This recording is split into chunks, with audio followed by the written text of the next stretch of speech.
Así que vamos a pasar ya de tema. Está bien de hablar de lucubraciones aquí tan abstractas como extraterrestres. Vamos a hablar de cosas más prácticas y más mundanas y terrenales. ¿Cómo sería el universo si el universo fuera diferente? ¿Vale? Esa sería la pregunta con la que podríamos introducir el siguiente tema, ¿no? Porque hay muchos físicos, algunos ilustres, que piensan que el universo, la física, exhibe un grado inquietante de ajuste fino. O sea, que las cosas tienen que estar ahí muy bien cogiditas con alfileres para que el universo funcione y si no, el universo se escacharraría, ¿no? O sea, como dice Sara, antes decía el cuerpo humano, ¿no? Que qué bien hecho está el cuerpo humano. Aquí puede decir, qué bien hecho está el universo, pues si no, no funcionaría, ¿no? Hay gente que sostiene eso, otros piensan que no, y hay hasta quien piensa que es normal que tenga ajuste fino. Pero ¿cuánto de ajuste fino tiene el universo, no? Y Francis, decías que por Twitter te habían preguntado por un preprint o no sé si esto es preprint o qué, pero bueno, un artículo que está en el archive, que es un artículo de 2019 donde este autor, Fred Adams, que se dedica a estudiar este tipo de cosas, puso un artículo larguísimo revisando Sí. el estado de la cuestión, ¿no? Bien, este artículo es un artículo que ha aparecido en Archive, pero que está aceptado ya en Physics Reports. Lo que pasa es que no ha aparecido todavía en la revista Physics Reports. Physics Reports es una revista de Elsevier que publica artículos de revisión de física sin límite de páginas. O sea que puedes escribir un artículo de 1000 páginas o puedes escribir un artículo de 50 páginas, ¿no? Muchos de los artículos de Physics Reports son esos artículos de 300, 250, y este pues tiene también pues, unas cuantas, ¿no? Y tiene ¿Cuántas 212 son unas páginas. cuantas? A ver, pues yo no lo he leído. 212. O sea, Francis, por favor, resume, abrevia. Claro, es difícil resumir. Esto, pues claro, ¿qué hace este autor? me, Este autor ha me quedo publicado, preocupado. bueno, este autor compendia lo que ha estado trabajando él los últimos 10 años, así, ¿no? Ha publicado artículos con diferentes autores, ¿no? Con diferentes coautores, y aquí te realiza un estudio de los clásicos parámetros que se consideran en este tipo de estudios de ajuste fino de nuestro universo para permitir habitabilidad y una civilización inteligente, ¿no? Aquí el punto clave es que tenemos que permitir que haya un universo en el que haya la posibilidad de que el universo viva suficiente tiempo como para que se produzcan estrellas y planetas que vivan suficiente tiempo como para que, y que además tenga una química lo suficientemente rica como para que se puedan surgir una vida que acabe siendo una vida inteligente y haga tecnología y se plantee la pregunta de por qué en este universo hay inteligencia, ¿no? Entonces, claro, eso cuando uno lo mira en detalle, ya lo discutimos en el episodio 149 de Coffee Break, del 9 de febrero de 2018, pues hay muchas opciones, o sea, ha habido una especie como de mito, ¿no? Ha habido una leyenda urbana en este campo, en el campo del ajuste fino, por una serie de físicos que han publicado una serie de libros de divulgación, en los que han acabado diciendo que todo estaba tan súper bien ajustado que no podías tocar un solo parámetro. Si tú dejas todos los parámetros de la física, del modelo estándar, del modelo cosmológico de consenso, los dejas todos como están y solo modificas uno de esos parámetros, pues rápidamente te encuentras con circunstancias en las que hay cosas que empiezan a fallarte. ¿eh? Entonces empiezas a tener problemas, yo creo que no pueden aparecer los átomos, o los mayores de los átomos son inestables, o no puede haber átomos pesados, o van pasando cosas, ¿no? Claro, cuando tú tocas un único parámetro, había como una banda muy fina para ese parámetro. ¿eh? Y si tú no tocas ninguno de los demás parámetros, entonces se han publicado muchos libros sobre ese tema y parecía como una especie como de mantra, de leyenda urbana, de que eso ocurría en nuestro universo. Sin embargo, cuando uno se plantea eso, uno dice, bueno, pero es que esto es una cosa como muy forzada, ¿no?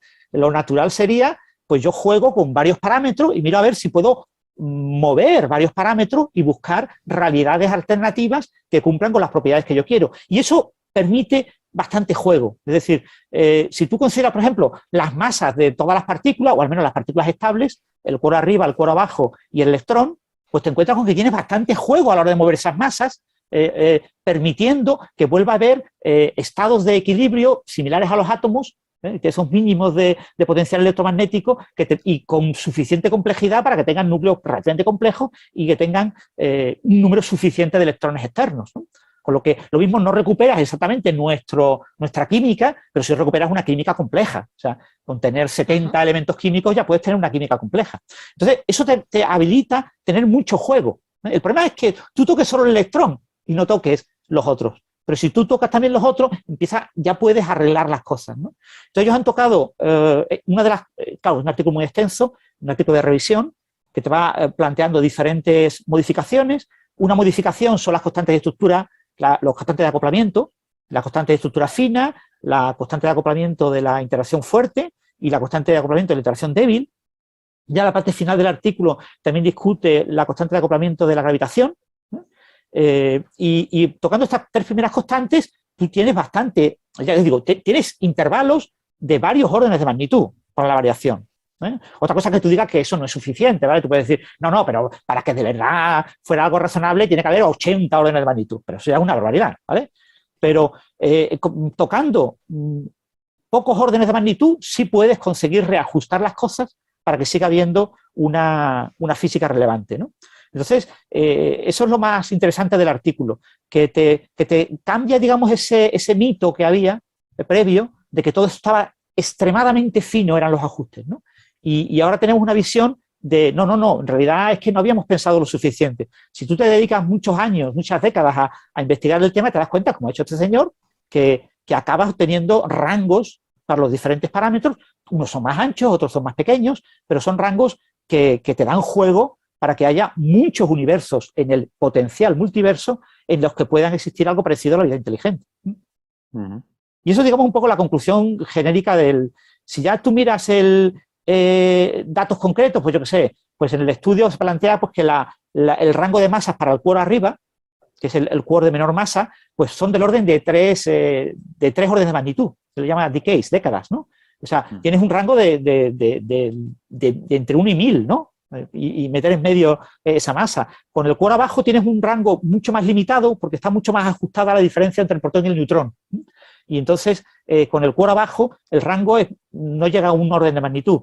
Pero con el electrón, por ejemplo, el cociente de la masa del electrón al protón tiene rangos del orden de 5 órdenes de magnitud. Y con parámetros como la constante gravitacional, la constante de acoplamiento gravitacional, la constante de Newton, que es un valor muy, muy pequeño, pues tienes incluso la posibilidad de más de 10 órdenes de magnitud en cambiar ese valor sin que realmente se vea afectado de manera significativa la física de interés, ¿no? Entonces yo creo que el punto más importante para los oyentes es eso, destacar que muchos parámetros se pueden modificar en varios órdenes de magnitud siempre y cuando sean acompañados a veces esas modificaciones de modificaciones de otros parámetros, ¿vale? O sea que no estamos hablando de modificar un único parámetro y no tocar los demás, sino modificar varios parámetros y su combinación, modificarlas en varios órdenes de magnitud, algunos de ellos, manteniendo una cosa parecida, a priori, con un estudio, obviamente, es un estudio con una enorme cantidad de limitaciones, ¿no?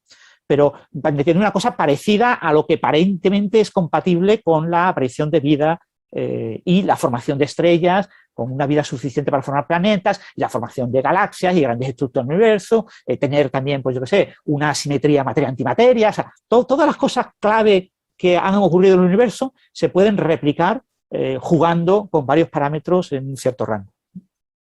Sí, a mí la verdad es que este artículo me gusta mucho porque creo que desvela esta tendencia que a veces ocurre, que yo creo que no es común, pero que de vez en cuando pasa, se nos cuelan afirmaciones que suenan muy guays y que te vienen muy bien ponerlas en las introducciones de los papers, pero que luego cuando haces la comprobación dices, bueno, esto lo dijo alguien famoso. Y como lo dijo alguien famoso, dices, pues debe de ser verdad. Y no compruebas más, ¿no? Y se va como perpetuando a sí mismo. Y eso pasa de vez en cuando en todos los campos, no solo en física.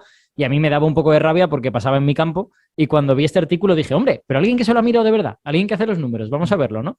Y cuando descubres que realmente no está tan ajustado el universo, que sí que a lo mejor algunos parámetros no tienen mucho margen, pero la mayoría tienen un margen bastante amplio, pues no sé, como que te coloca en tu sitio, ¿no? Y también creo que es interesante ver cuáles son los parámetros que menos margen tienen, ¿no? Porque esos son para los que más sentido tendría aplicar este argumento a la introducción de tu paper, ¿no? Y a lo mejor no a la constante gravitacional, que tiene muchos órdenes de magnitud.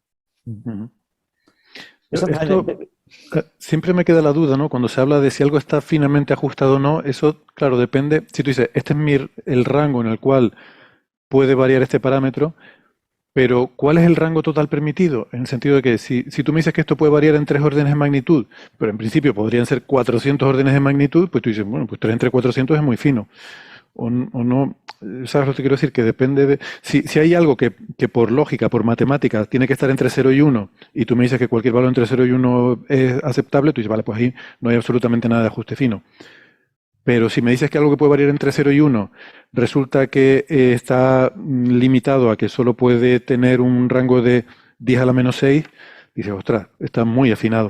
O sea, que depende de cuál sea el rango permitido, es lo que quiero decir, ¿no? Si el rango permitido no está restringido, entonces, ¿cómo puedes hacer una afirmación sobre... Pero es que muy a menudo ese rango permitido está, digamos, condicionado por la teoría subyacente que tú tengas. Y si te estás planteando un universo en el que el electrón tenga otra masa y la fuerza electromagnética tenga otra intensidad, pues también te podrías plantear un universo en el que la fuerza electromagnética sea distinta y no sea como eso. O sea, ¿qué quiero decir?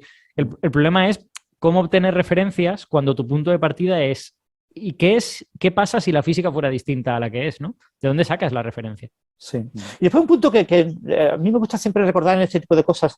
Tú imagínate, por ejemplo, la vida en un planeta, ¿no? Pues para que haya vida en un planeta, la zona de habitabilidad, ¿no? La zona de habitabilidad es que haya atmósfera y que la atmósfera permita agua líquida en superficie.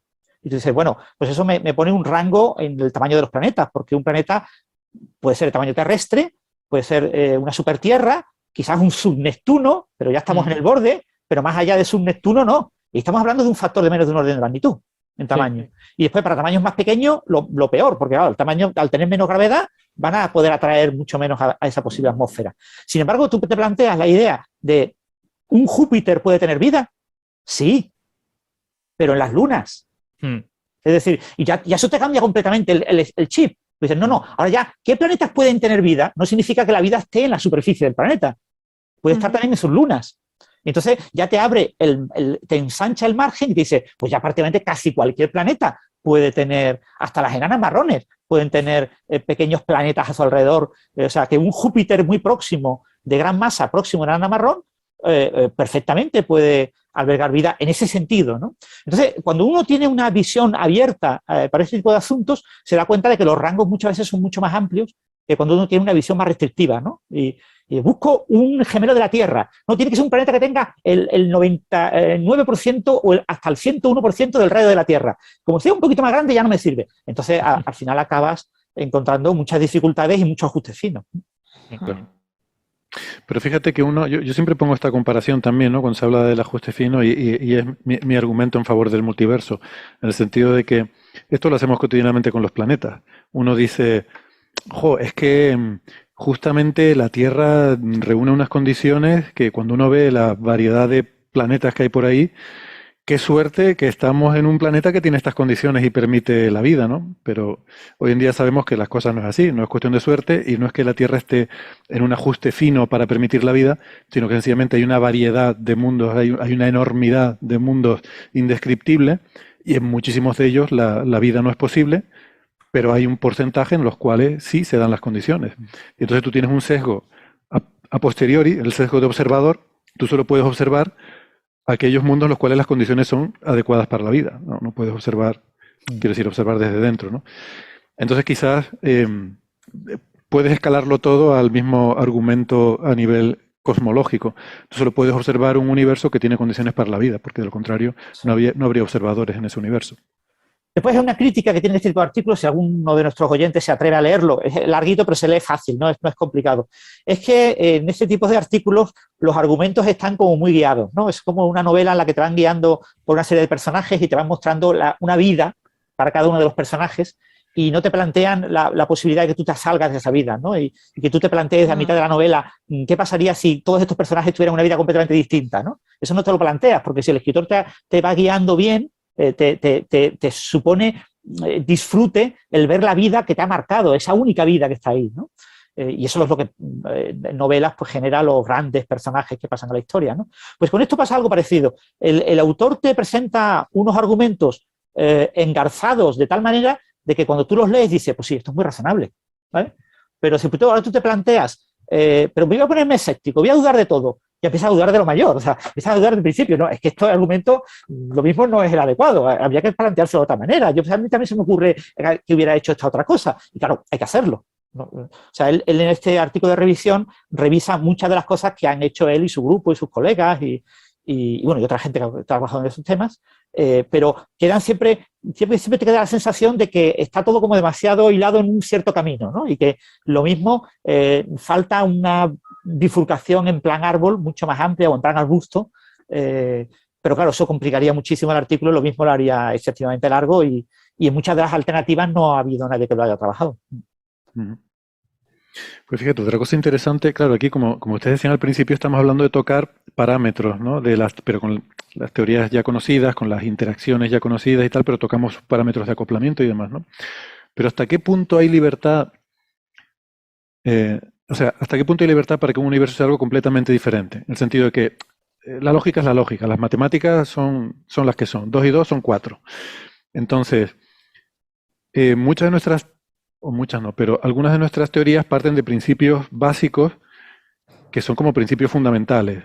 No sé, la verdad es que tampoco entiendo mucho de teoría cuántica de campos y el modelo estándar, pero hay cosas sobre las que está construido el modelo estándar que son casi matemáticas o que son principios filosóficos. La invariancia Gauge pues parece un principio que tú no puedes cargarte, ¿no? El hecho pero la invariancia Gauge puede manifestarse de 25.000 formas diferentes. O sea, hay muchas formas de hacer invariancia Gauge, incluso aunque admitiéramos que la invariancia Gauge o cualquier otra cosa análoga es el principio fundamental del cual emerge la física, seguro que hay como millones de maneras de cristalizar ese principio que da lugar a físicas totalmente distintas. Sí, bueno, y grupos de simetría Gauge hay infinitos, Claro. literalmente, o sea, porque están parametrizados por una dimensión, o sea, tú puedes poner lo que quieras.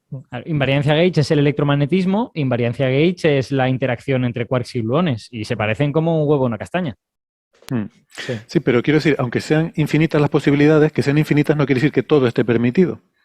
Entonces quiero decir que a lo mejor, no sé si, yo no he visto nunca trabajos en los que se planteen ese tipo de cosas, ¿no? Es decir, qué tipo de, no solo qué rango de variación de los parámetros de las constantes de acoplamiento son permitidos, sino qué tipo de teorías podrían darse que respondan a física diferentes, pero que mantengan esos principios como invariancia Gauge. Claro, perfectamente. Yo que sé, un universo que solamente estuviera descrito por la física clásica, que no existiera nada cuántico en ese universo. Pues, por nuestras ideas actuales eso no puede existir, ¿no? O sea, por ejemplo, con nuestras ideas... ¿Podría existir? Esa es la pregunta. Por ejemplo, la cuántica, una de las razones por las que se desarrolla es por la catástrofe ultravioleta. O sea, un universo sin física cuántica ¿puede existir o es inconsistente? A lo mejor no es consistente porque te pasan cosas como la catástrofe ultravioleta. Sí, lo que nosotros entendemos como físicos en la actualidad, con el conocimiento actual establecido en nuestro paradigma actual, es que el universo es cuántico y todo lo demás es derivado de lo cuántico. Entonces, no es concebible un universo no cuántico. Pero es con nuestro conocimiento actual. Obviamente, pues, es concebible un universo en el que los habitantes inteligentes del universo nunca sean capaces de descubrir que el universo es cuántico, porque tengan limitaciones instrumentales o porque tengan una serie de limitaciones y no lo descubran. Pero en nuestra manera de entender el universo no lo podemos concebir, pero lo mismo estamos equivocados, claro. Claro, pero eso es a lo que me refiero. O sea, si eso deriva de que nuestro universo es así y todas las leyes que hemos aprendido responden a cómo es nuestro universo o a que existe la posibilidad, es decir, ¿se podría construir un universo que sea físicamente consistente y que no sea cuántico?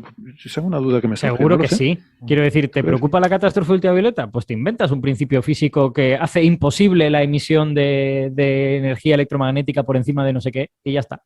Pues pones un cutoff artificial en la emisión electromagnética y se acabó. Simplemente añades otro principio más. Pero no puede ser tan ad hoc. O sea, tiene que ser algo. ¿Por qué no? Pero ¿por qué no? ¿Por qué no? ¿Por qué no? ¿Por qué la naturaleza debe ser elegante? Porque puede ser ¿Por qué la naturaleza debe ser elegante? La naturaleza podría ser un apaño y permitir la vida y eso sería bien, eso sería perfecto.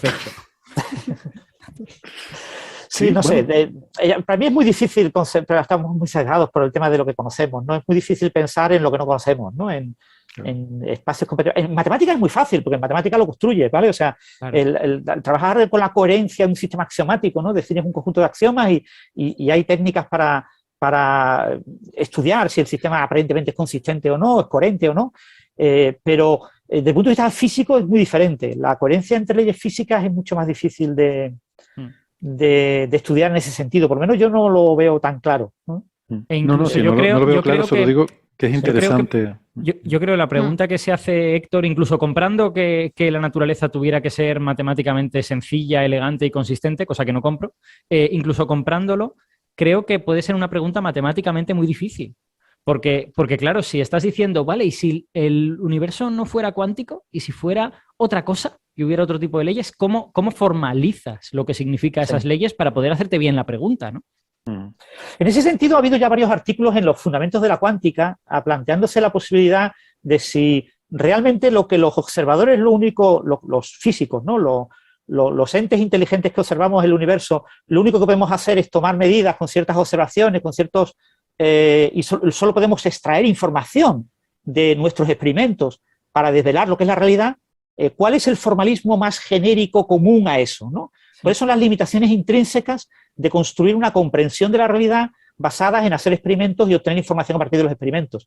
Y hay varios trabajos que apuntan a que sería la cuántica, que sería una física básicamente lineal en la que yo manejo solamente información sobre los sistemas y en la que tengo una descripción probabilística similar a la de la física cuántica. Lo que pasa es que eso todavía no está demostrado que sea la única posibilidad, pero hay varios artículos que apuntan en esa línea. Y en cierta manera, yo como completo ignorante, que no he leído ninguno de esos artículos, apunta un poco a que utilizas como vara de medir la cosa más potente que tienes ahora mismo, pero que si a lo mejor te hicieras esa pregunta dentro de 100 años, utilizarías la vara de medir dentro de 100 años, no sé. Claro, eso es difícil de ver, pero bueno, el fundamento de la cuántica como la única teoría posible para describir la adquisición de información por parte de observadores de un universo real subyacente que tiene elementos, llamémoslo así,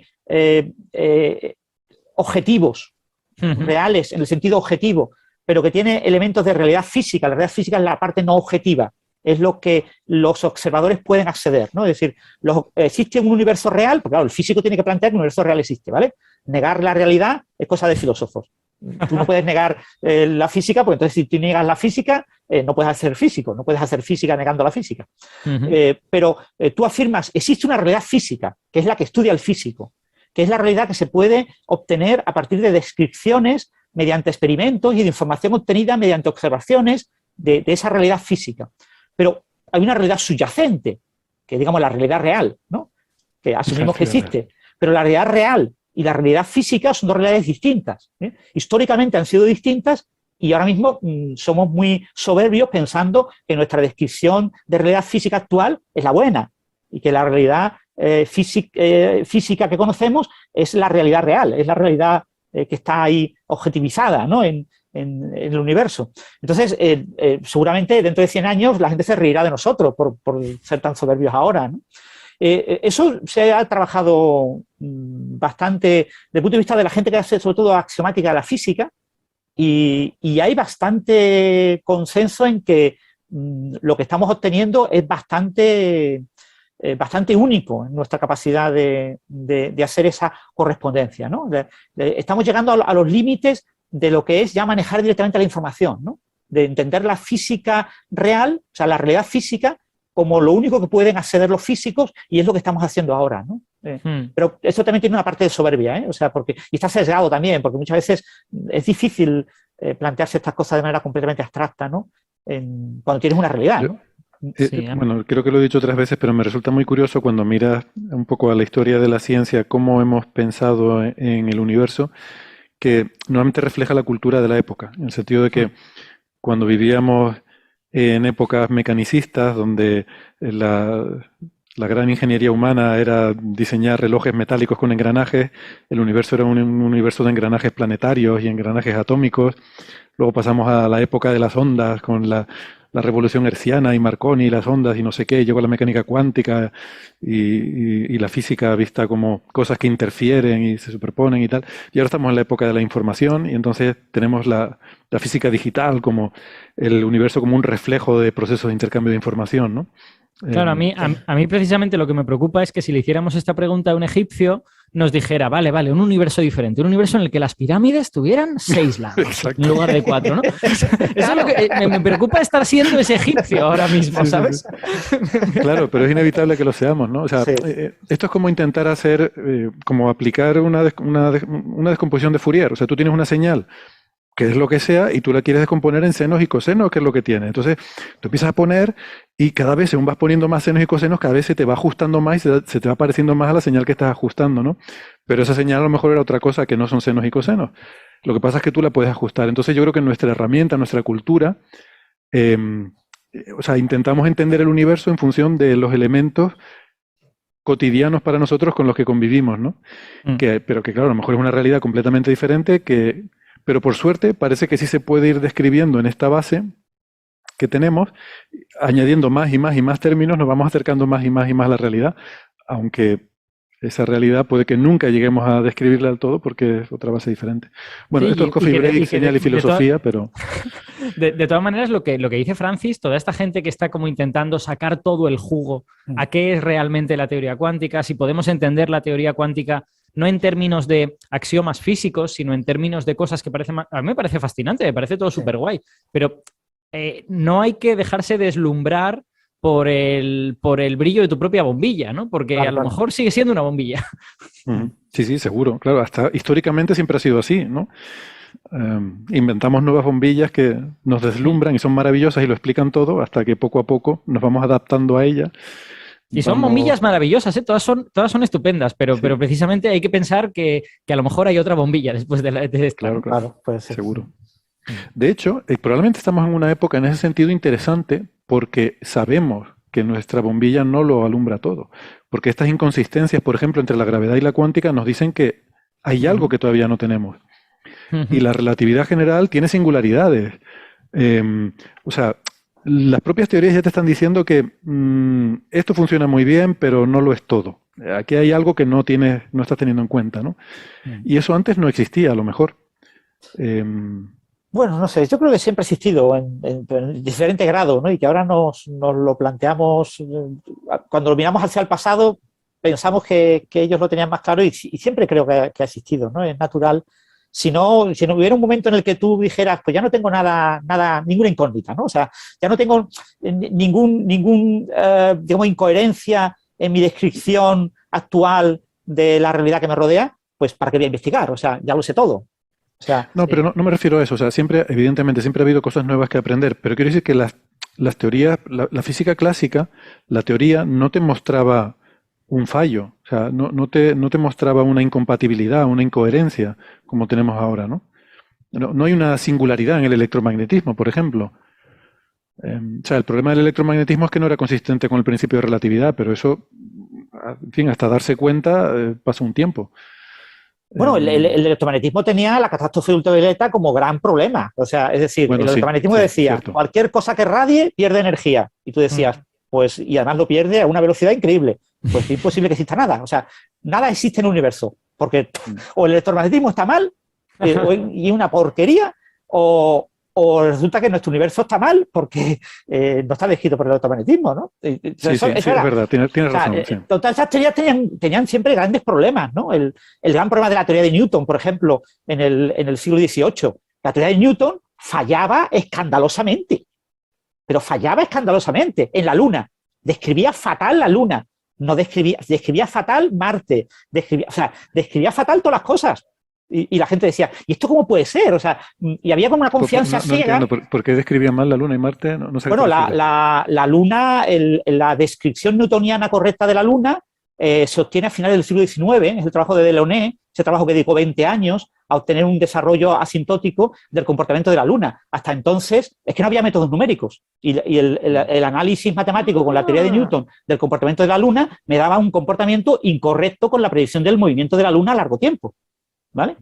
Y eso era un gran problema. ¿Y cómo se resolvió eso? ¿Dices por la aproximación de considerarlas puntuales a la Tierra y la Luna? ¿O? No, por la propia física, que era muy complicada. La Luna tiene unos comportamientos muy complicados. El movimiento de la Luna es complicado, es extremadamente complicado. Por las perturbaciones ¿vale? Por las perturbaciones del Sol, de otros planetas. O sea, vale. El comportamiento de la Luna es extremadamente complicado. Pero ahí puedes alegar que es una dificultad de cálculo. Puedes decir, pero en el siglo XVIII hubo gente que propuso leyes alternativas a la ley de la gravitación de Newton. Para corregir la gravitación de Newton. Gravedad modificada. Claro, gravitaciones modificadas para poder entender el movimiento de la Luna. Porque el movimiento de la Luna era clave y fundamental para saber en el mar de noche dónde uno estaba en el océano. Era clave para situarte. Y eso económicamente tenía una cantidad enorme de dinero. La teoría de Newton fue incapaz de resolver este problema hasta finales del siglo XIX. ¿Qué pasa? ¿Por qué esto no se explica en los primeros cursos de física a los estudiantes de física? Pues porque probablemente los tontos de los físicos que dan clase en primero lo ignoran. Eso O es. porque no quieren perder el tiempo en ese tipo de cosas. Un saludo a todos nuestros amigos profesores de física. No, el grupo al que pertenecemos. O sea, yo como físico siento que me han contado muy mal la historia de la física y por lo tanto soy un ignorante. Esto es la Entonces, ese tipo de cosas estaban ahí. Entonces, lo que pasa es que nadie te cuenta eso. Nadie te cuenta los que se equivocaron cuando tú ya sabes que la respuesta correcta era la de Newton. Vale, pero hubo mucha gente que estuvo planteándose esas ideas. Hay algo ahí, perdona Héctor, termina enseguida. Es que hay algo ahí del relato que nos contamos a nosotros mismos, ¿no? Hay algo antropológico, ¿no? O sea, quiero decir, llegado el punto de la física en el que estamos ahora mismo, ¿qué relato deja escrito en un libro? El relato de estamos tratando de avanzar, estamos tratando de descubrir, tenemos la esperanza de que eventualmente unificaremos la gravedad y la teoría cuántica, o deja el relato de, bueno, no lo tenemos demasiado claro, la verdad es que podría ser cualquier cosa, quién sabe dentro de 100 años lo que será la física, y en realidad ambos relatos son ciertos, quiero decir, entonces, ¿qué relato dejas? ¿Y qué lee la gente dentro de 200 años sobre lo que tú pensabas? Es que, claro... De que me gusta más, en el contexto de lo que estamos discutiendo, me gusta más la analogía que ponía Francis con el tema de incoherencias como la catástrofe ultravioleta, ¿no? Que sí que es un problema de la teoría, veo yo, ¿no? Más que efectivamente, pues, el tema de la luna con la gravedad este tipo de cosas, Héctor, es que... Lo veo como un problema de cálculo, ¿no? En el siglo XVIII no se sabía cuál era el problema. Sí. No, se sabía cuál era el problema. Hubo incluso guerras militares entre ciudades de defensores de Newton y contrarios a Newton. Porque había gente que decía, Newton tiene que estar equivocado, porque su teoría no funciona. Y tú me dices, es que yo sé ahora, en el siglo XXI, que en realidad la teoría sí funcionaba, pero lo que pasaba es que ellos no tenían ordenadores para poder calcular con suficiente precisión estas trayectorias, ni tenían telescopios lo suficientemente precisos como para situar adecuadamente los objetos en el cielo. Vale, es verdad, pero eso es tu visión presentista del siglo XXI. Pero lo que pasaba en aquella época es que había gente que estaba a favor y gente que estaba en contra. Ya, te entiendo. ¿Vale? Vale. Y había gente que proponía alternativas a esas teorías. Y esas alternativas existieron, se publicaron, pero ya están olvidadas, porque ya sabemos que estaban mal.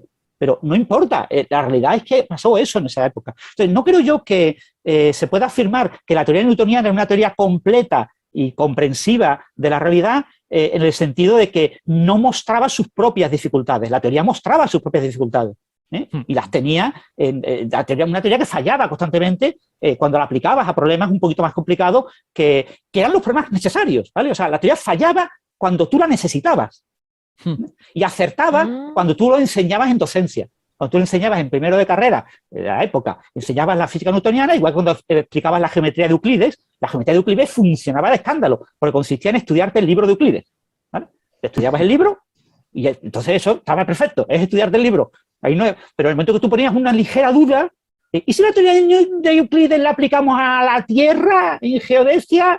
Falla garrafalmente. ¡Uy, pena! Eso no lo podemos decir. ¿Cómo se lo vamos a decir a los estudiantes que este libro gordo que tienen que aprenderse de memoria falla? Entonces, con eso pasaba en aquella época y había muchos fallos, Pero me he quedado fascinado con el hecho de que, vamos a ver, tengo que leer sobre esto. Me he quedado fascinado de que haya, o sea, literalmente MOND, o sea, dinámica newtoniana modificada ya en el siglo XVIII. Pero que quiero decir, el libro de las teorías de la física de los últimos 300 años, de las que todo el mundo se ha olvidado, es un libro que habría que escribir y que además sería interesantísimo de leer.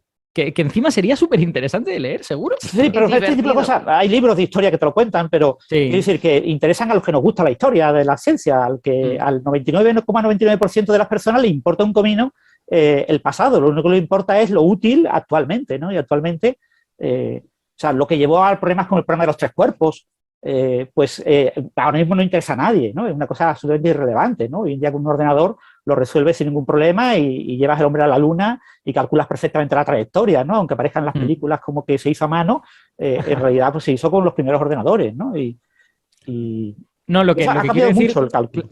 Claro que esas cosas se conocen, pero como ocurre con todas las cosas que no están muy contadas, pues pertenecen al reino de los especialistas, ¿no? Y el especialista en la mecánica del siglo XVIII te cuenta esta cosa y el especialista en la termodinámica del siglo XIX te cuenta otra cosa, ¿no? Entonces, yo lo que he hecho en falta es un libro generalista de las cosas que salieron mal.